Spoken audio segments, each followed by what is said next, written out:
Welcome to the Performance Monitor for May 2017.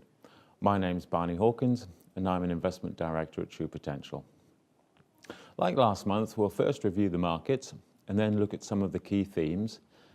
And then Chris Leyland, our Deputy Chief Investment Officer, will talk about the True Potential portfolios. For advisors looking for more in-depth information around the True Potential Wealth Strategy Fund range, we would suggest tuning into the weekly webinars. Through the webinars, you can interact directly with our fund manager partners and access their expertise and insight. So, onto the markets. And this month, there is a sense that investors have paused for reflection. In the UK, political campaigning is grabbing all the media headlines. The election result is widely expected to strengthen Theresa May's hand in dealing with Europe. But there is no doubt that the adoption of negotiating positions in the wake of Article 50 being triggered has shone a spotlight on our relationship with the EU and focused attention on life after Brexit in 2019. On the currency markets, the pound recovered strongly against the dollar, gaining 3% to stand at approximately 129, and this too has had a sobering effect on equity prices, so that over the month the FTSE 100 was down 1.3%. In Europe, political risk has receded with the election in France of the centrist candidate Emmanuel Macron as president. While time will tell how effective he is in introducing structural reforms to the French economy, his pro-European stance does, at least for the time being, put an end to speculation of France leaving the euro and any unravelling of the European Union. Aside from the French election, there's been a succession of positive economic indicators, with European economic growth in particular coming in ahead of expectations.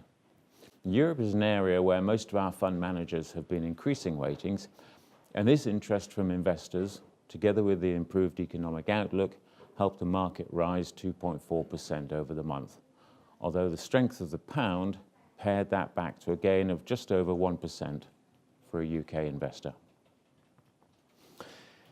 In the United States, Donald Trump has found it harder to implement key campaign pledges than it was to make them, and this frustration has begun to weigh on investor sentiment. However, the economy continues to grow strongly, and indications from the Federal Reserve Board that a further 2 interest rate rises are penciled in for later this year underscore the Fed's confidence that economic growth will continue.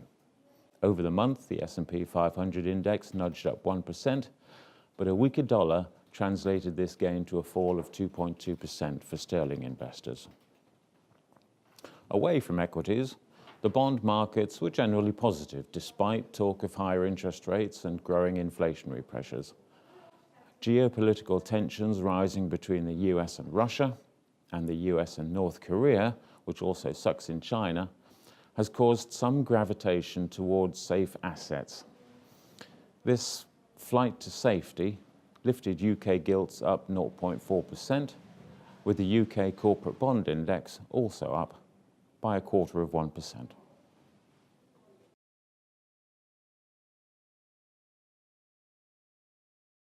Hello and welcome to the Performance Monitor. My name is Chris Leyland, and today I'm going to spend the next few minutes talking about what is our flagship investment product, and that is the True Potential portfolio range. Okay, so firstly, let's start off by discussing the performance of the portfolios, what changes have been made, and then what I'm going to do is look at what are the key themes that we're seeing from our fund manager partners right now. Okay, so looking at the month of April, portfolios have lost some ground, and that's due in large part to sterling strengthening.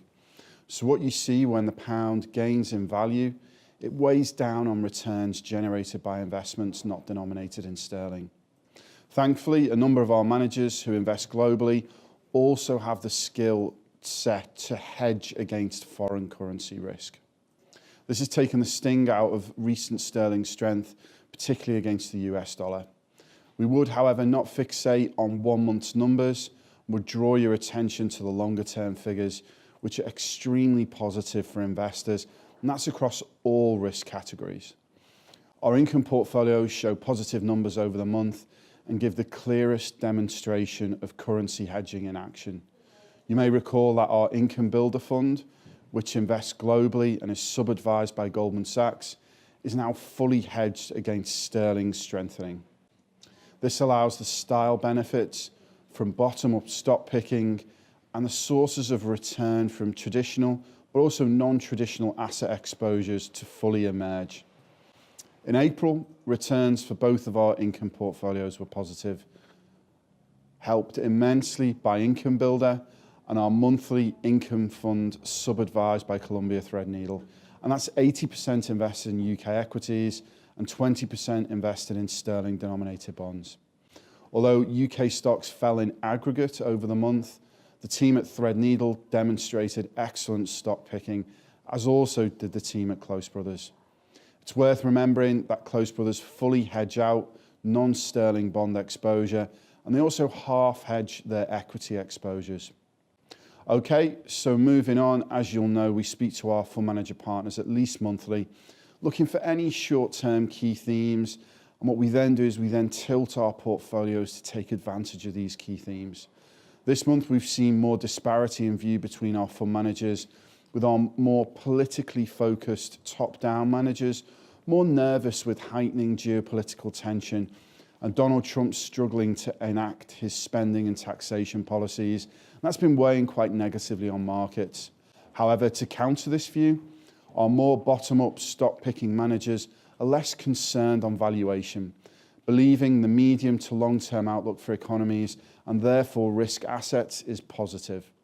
Some of our more cautious managers right now are implementing strategies that act as a buffer against increased market volatility. This can take the form of holding more cash or gold or introducing more alternatives into the mix. The beauty of the portfolios is the breadth of assets they can invest in. And I speak to a lot of people and I keep on hammering this message home. It's not just invested in equities and bonds. Our managers stress their ability to deploy innovative strategies to enhance returns in a form of insurance against bonds and equities falling simultaneously. This also aids diversification. Now let's move on and take a look at what trading has taken place over the month. Rebalances have been placed for the cautious and growth plus portfolios. Within the cautious portfolio, the True Potential 7IM cautious fund has been reduced. Prior to the adjustment, the fund had a small overweight position within the portfolio. Reducing exposure aligns the positioning with the rest of the portfolios. This decision was directly aligned with risk optimization, whereby we want to manage risk and not just reduce it. In order to generate returns, risk is part of the overall equation. 7IM are currently anchored on political concerns, which of course exist, and they've been dialing down risk.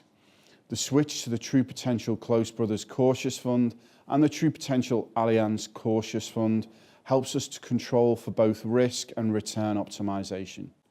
Close Brothers are stock pickers and have greater ability to navigate valuation risk, and Allianz are particularly adept at managing volatility, using momentum as a signal to add and reduce risk as appropriate to the circumstances. Within the Growth Plus portfolio, the True Potential 7IM Aggressive Fund has been reduced and the proceeds of the sale placed into the True Potential Allianz Balance Fund. Last month, the True Potential Allianz Balance Fund was introduced to the Growth Plus portfolio, and that's been introduced to provide increased fund manager style diversification. By adding incrementally to this position, we're spreading the risk and further diversifying the portfolio. Looking at the rest of the True Potential portfolio range, allocations have been kept the same, with the optimization of all four factors continuing to be paramount within the portfolios. Here at True Potential, I personally meet with many advisors and end clients, and I'm constantly asked, how are the True Potential portfolios different from other discretionary fund managers? For me, the key benefit of using the portfolios is advanced diversification, not just using one single fund manager when formulating an asset allocation. In the same way that you don't invest in one single country or just use one type of investment instrument, don't just use one fund manager. Use a group of what we believe are some of the best managers in the world, all with differing investment styles, which helps us to flexibly manage risk and seek to improve the outcome for you.